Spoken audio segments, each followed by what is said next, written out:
جس کا مفہوم ہے کہ قیامت کے دن اللہ تعالی اعلان فرمائیں گے کہ این المتحابون فی، میری وجہ سے آپس میں محبت کرنے والے لوگ کہاں ہیں، اور این المتزاورون فیہا، میری وجہ سے آپس میں ایک دوسرے کی زیارت کرنے والے لوگ کہاں ہیں، این المتجالسون فیہ، میری وجہ سے آپس میں بیٹھنے والے کہاں ہیں. تو یہ جماعتیں اٹھتی چلی جائیں گی اور جنت میں چلی جائیں گی. پھر اس کے بعد حساب کتاب شروع ہوگا. اللہ تعالیٰ کا فضل ہے کہ اللہ تعالیٰ نے اس نسبت سے، یعنی محض اپنی نسبت سے ہم سب کو یہاں بیٹھنے کی توفیق عطا فرما دی. یہ اللہ تعالیٰ کا احسان ہے. جسے اللہ تعالیٰ نوازنا چاہتے ہیں اپنے فضل سے نواز دیتے ہیں. اور کسی کے اندر طلب صادق دیکھتے ہیں تو اسے عطا فرماتے ہیں، کسی کو ویسے ہی اپنی طرف کھینچ لیتے ہیں. ہمارے شیخ مولانا یوسف لدھیانی شہید رحمۃ اللہ علیہ 4 باتیں ارشاد فرماتے تھے کہ جو آدمی ان 4 باتوں پر عمل کر لے وہ ولایت کے راستے پر چل جائے گا، ولایت کی سیڑھی چڑھ جائے گا. پھر آگے درجات اس کو ملتے چلے جائیں گے. اور وہ 4 باتیں ایسی تھیں کہ ہم حضرت سے مستقل خط و کتابت کرتے تھے، تو جب اس میں کمی ہوتی تو ناراضگی کا اظہار فرماتے.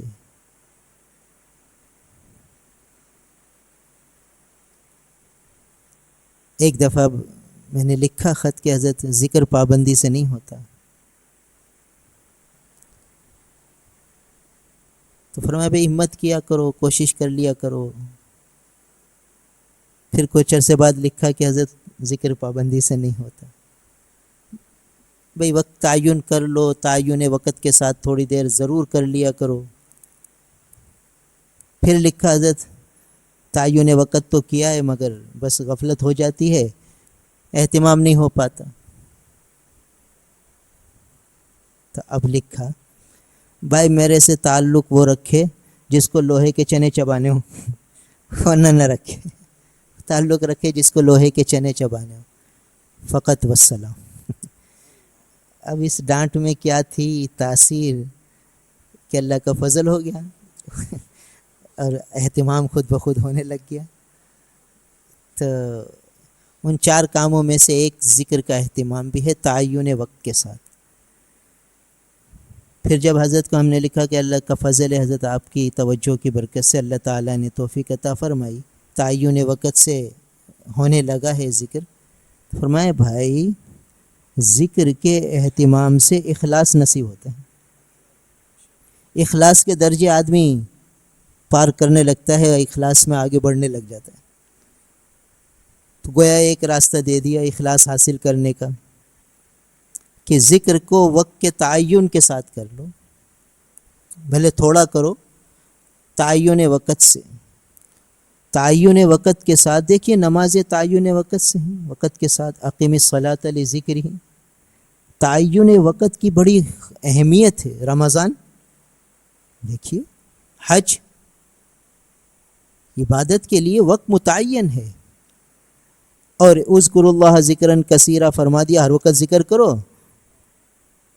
مشائخ فرماتے ہیں کہ اس کے لیے بھی کوئی تعین کر لو، کیونکہ ہے تو کثرت کا حکم، مگر ایک وقت تعین کر لو تو پھر اخلاص کا راستہ آسان ہوتا ہے. پھر آدمی خلوص میں آتا، پھر ہر کام اللہ کی رضا کے لیے ہونے لگتا ہے. پھر بار بار داعیہ اللہ دل میں اتارتے ہیں کہ ہم سے مانگو کہ اللہ یہ آپ کی رضا کے لیے کر لیجئے. جب اہتمام ہونے لگتا ہے تو پھر توفیق ملتی ہے، اور جب تک اہتمام نہیں ہوتا تو پھر وہاں سے عنایات بھی نہیں ہوتی. تو شہید رحمۃ اللہ علیہ فرماتے تھے بھئی ذکر کا اہتمام ہو، جو بھی مشائخ بتلا دیں اس کی پابندی ہو اور تعین وقت کے ساتھ ہو. پھر دیکھیے کیسی عجیب خود بخود کیفیت بنتی چلی جائے گی. اور دوسری بات ارشاد فرماتے تھے تکبیر اولیٰ کے ساتھ نماز کا اہتمام، اس کو کبھی نہ چھوڑے، پابندی کرے. حضرت سے کوئی بیت کے لیے عرض کرتا تو حضرت فرماتے بھائی پہلے چلہ لگاؤ. وہ کہتا حضرت ترتیب نہیں بن پائے گی، مشکل ہے، حالات ایسے ہیں. وہاں پھر تکبیر اولیٰ کا چلہ پورا کرو مقام پر رہ کر.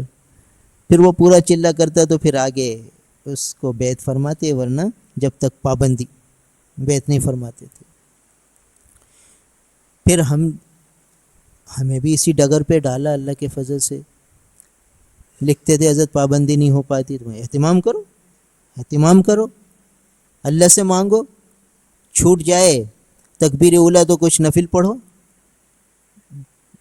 اور صدقہ کرو، مگر اہتمام کرنا ہے.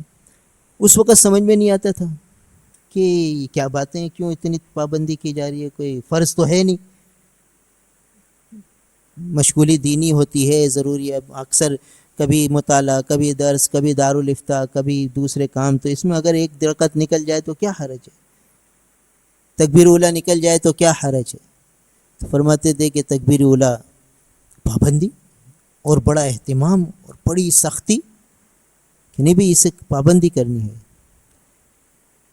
جب اہتمام شروع کیا تو عجیب، ہمارے ایک ساتھی تھے، ان کو ہم نے کہا بھائی پابندی کرو تکبیر اولیٰ کی. 38 دن ہو گئے. اب 38 دن ہو گئے تو بے چینی شروع ہو گئی. اور فجر کی نماز انہوں نے کہا کہ میں مسجد میں سو جاتا ہوں، وہاں پڑھ لوں گا تاکہ فجر نہ نکلے. اب مسجد میں سوئے مؤذن کے حجرے میں، تو مؤذن نے انہیں جگہ دیا، وہ گئے مسجد میں. 39 دن ہو گئے. 39واں دن اللہ کے فضل سے گزر گیا. اب 40واں دن آ گیا. اب فجر پھر مسجد میں حجرے میں سوئے.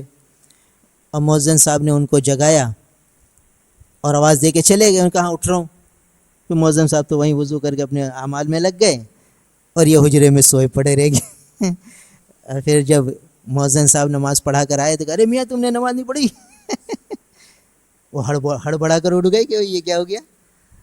اور پھر ارے نماز نکل گئی. ایک مسجد، پھر دوسری مسجد، پھر تیسری مسجد. کہاں ملے اب فجر کی نماز؟ گھر گئے، ابا کو جگایا، اماں کو جگایا. وہ بھی تکبیر اولیٰ حاصل کرنی ہے، جماعت سے نماز پڑھنی. اور 40واں دن پورا کیا. پھر کتابوں میں پڑھا، ایک روایت میں آتا ہے کہ جب آدمی ایک نماز کے بعد دوسری نماز کے انتظار میں ہوتا ہے تو وہ ایسا ہے جیسے نماز میں ہے. وہ ساری رات اس کی نماز میں نکلی. یعنی اس طرح اب نماز کیا ہے؟ اللہ کی یاد ہے، اللہ کا قرب ہے. تو غیر ارادی طور پر، لاشعوری طور پر ایک نماز کے بعد دوسری نماز کے انتظار میں لگا دیا.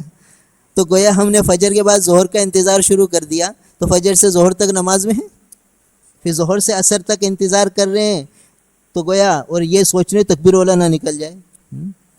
ہماری تشکیل فیصل آباد ہوئی تو ایک بڑے میاں تہجد میں مسجد میں آ جاتے تھے اور اشراق تک اپنے قرآن پڑھتے رہتے. اشراق پڑھ کے گھر جاتے تھے اور پھر چاشت کے وقت آ جاتے تھے اور پھر عشاء تک مسجد میں رہتے تھے. اور کہتے تھے مجھ سے اب دعا کرو، میری تلاوت بہت کم ہو گئی ہے. کہا کہ کتنی ہو گئی ہے؟ کہ 16-17 سپارے ہوتے ہیں بس روزانہ کے. کب 16-17 سپارے ہو رہے ہیں؟ آپ کہہ رہے تو تھوڑی سی ہو رہی ہے. میاں 25-26 ہو جاتے تھے، آج کل 15-16 ہو رہے ہیں. دعا کرو بہت کم ہو گئی ہے تلاوت. تو یہ ذوق تلاوت کا. پھر ایک دن بیٹھے ہوئے تھے تو فرمانے لگے بھائی برسوں سے میری تکبیر اولیٰ نہیں نکلی.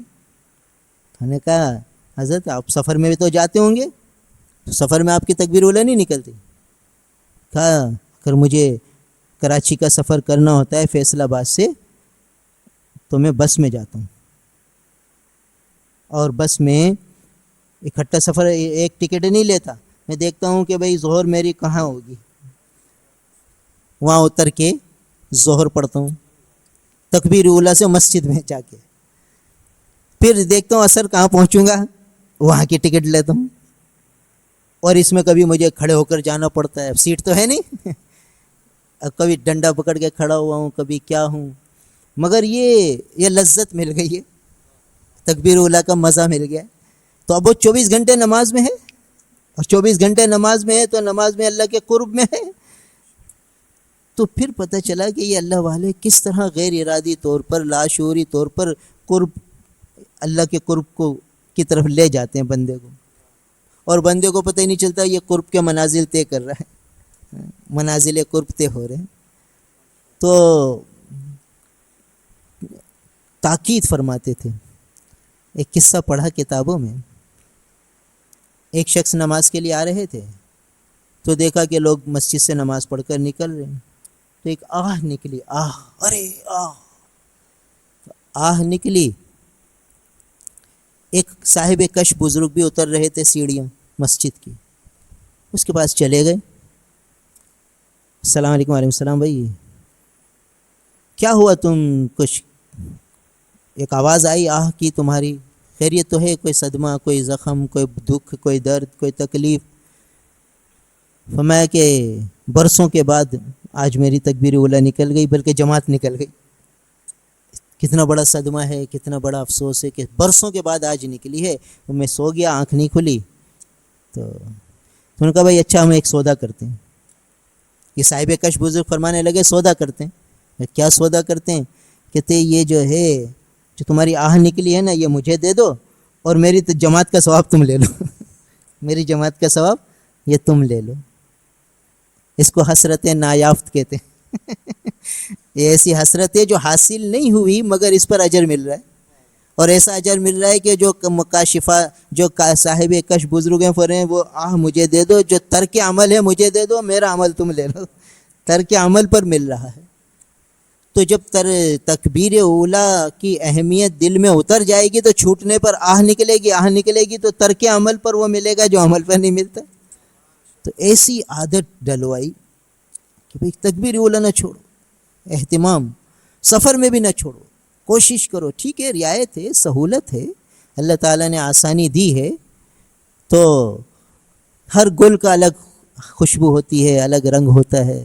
تو بعض اکابر کا یہ شان ہے کہ وہ سہولت پر عمل کرتے ہیں، یہ بھی رنگ ہے، یہ بھی خوشبو ہے، اور بعض عزیمت پر عمل کرتے ہیں، یہ بھی ایک رنگ ہے، یہ بھی ایک خوشبو ہے۔ تو ایسے بھی اللہ والے دیکھو کہ سفر میں بھی اہتمام تکبیر اولیٰ کا۔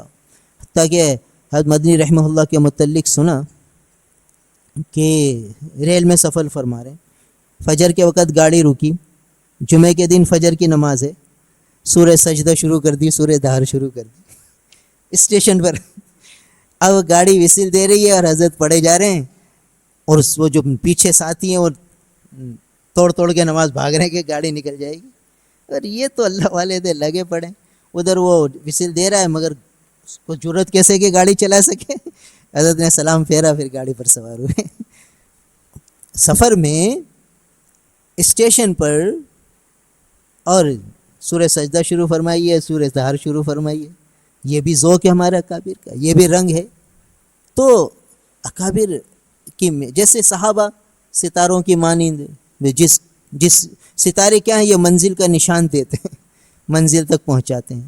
تو صحابہ کی زندگی میں دیکھتے ہیں تو وہاں بھی کچھ عظیمت کے پہاڑ نظر آتے ہیں، کچھ سہولتوں پر عمل کرتے ہیں۔ تو اللہ تعالیٰ نے مزاج کے اعتبار سے راستے دے دیے کہ جس کا جیسا مزاج ہو وہ اس راستے کو کوئی اختیار کر لے اور پہنچ جائے۔ یعنی قرب کے منازل ہیں، اللہ تعالیٰ ترک عمل پر دے سکتے ہیں، تو جو ہے رخصت پر عمل کرنے پر کیوں نہیں دے سکتے؟ وہ تو نوازنے پر آئیں تو سب کچھ نواز دیں۔ تو بہرحال حضرت فرماتے تھے کہ ایک تو تکبیر اولیٰ کی پابندی، اس کا اہتمام، یہ کبھی نہ چھوٹے، اہتمام کرے، اور دوسرا ذکر کا اہتمام تعین وقت کے ساتھ، یہ دو باتیں۔ تیسرا فرماتے تھے قرآن پاک کی تلاوت، ایک سپارہ روز، جو چاند کی تاریخ ہو تمہارے سپارہ ہو، جو چاند کی تاریخ ہو تمہارے سپارہ۔ اب اس میں بھی حضرت سے مخاطبت رہتی تھی، تو یہی حضرت پابندی نہیں ہو رہی، حضرت پھر وہی کہ اہتمام کرنا چاہیے۔ حتیٰ کہ اللہ تعالیٰ کے فضل و کرم سے، حضرت کی توجہات کی برکت سے ایسا داعیہ آ گیا کہ 17 سپارے قضا ہو جاتے تھے، مگر لکھے ہوتے تھے کہ آج 17 سپارے قضا ہو گئے، پورے کرنے۔ کیسے کرنے؟ اب کبھی کہیں سفر پہ جانا ہوا تو شروع ہو گئے، اور جس دن جا کے ٹارگیٹ پورا ہوتا اس دن جو فرحت، مسرور، اس کی کیفیت آدمی بیان نہیں کر سکتا، ایسے ڈال دیا راستے پر۔ اب یہ جس کو یہ تڑپ آ گئی کہ مجھے قرآن کی تلاوت پوری کرنی ہے، یہ تڑپ کون دیکھ رہا ہے؟ اس میں کہاں ریا ہے؟ بندے کا تعلق ہے، وہ دعا کر رہے یا اللہ توفیق دے دیجئے، جلدی سے سپارہ پورا ہو جائے، یا اللہ 3 سپارے قضا ہو گئے، اور لوگ مانگ رہے ہیں اللہ دعا رزق میں برکت دے دیجئے، دکان دلا دیجئے، مکان دلا دیجئے، اور یہ مانگ رہے ہیں یا اللہ 3 سپارے قضا ہو گئے، 4 سپارے قضا ہو گئے، تو کیا ملے گا؟ کس رخ پہ ڈال گئے؟ یعنی غیر ارادی طور پر بس محبوب حقیقی سے ربط جڑ جائے، یعنی ایسا تعلق ہو جائے کہ ہر وقت بس ان کی طرف، کہ کبھی تکبیر اولیٰ کا فکر آ رہی ہے، کبھی ذکر کی اہتمام، آج ذکر چھوٹ گیا اس کی قضا کرنی ہے، آج تلاوت چھوٹ گئی اس کی قضا کرنی ہے۔ ہر وقت یہ ایک ایسا دماغ میں سوار رہتا کہ اب جس کی عادت بنا دی گئی، اب وہ کہاں نگاہ غلط اٹھائے گا؟ وہ تو سوچے گا یار میرا سپارہ قضا ہو گیا، میں کیا دیکھوں، میری تو تکبیر اولیٰ رہ گئی ہے، میں کیا دیکھوں، کہاں نظر ڈالوں؟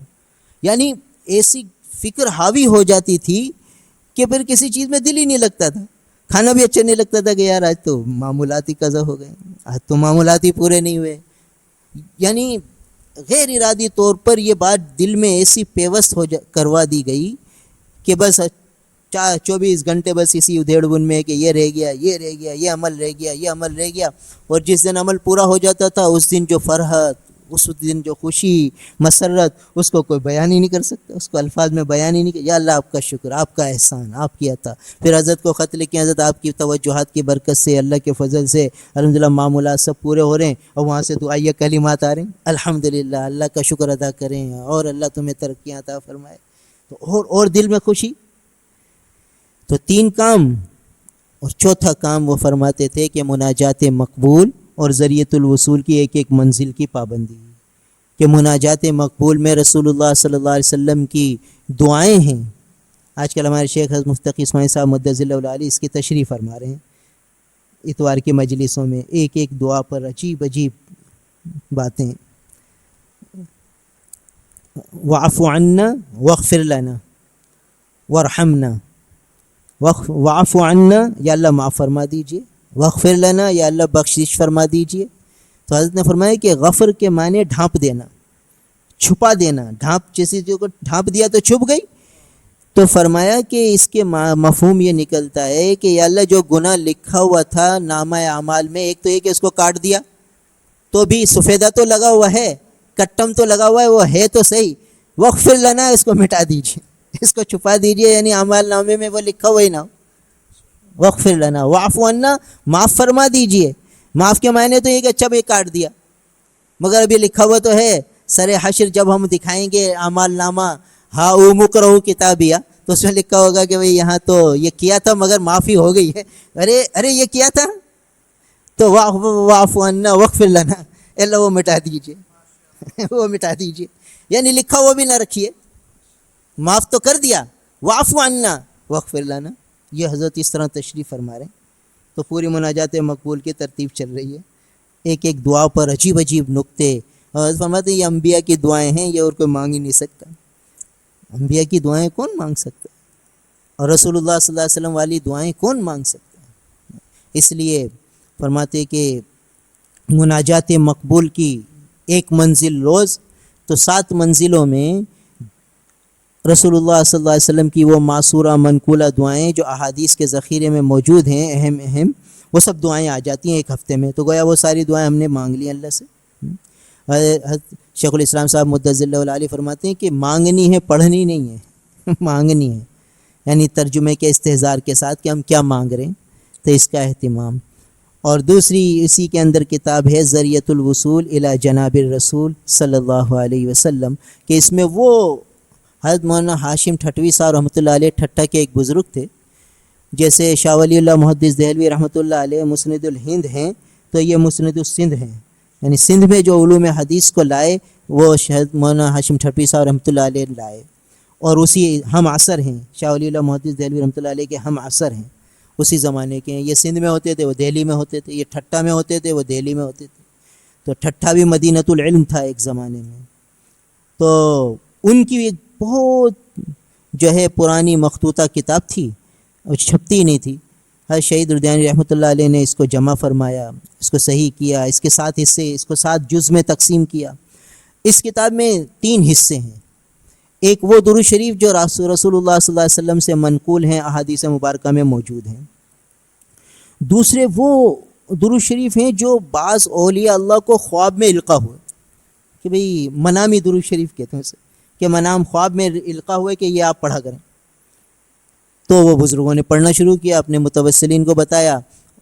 حضرت حاتم شریف ٹھٹوی صاحب رحمۃ اللہ علیہ نے سند کے ساتھ اس کو جمع فرمایا کہ یہ کہاں سے چلے ہیں، سند مستند۔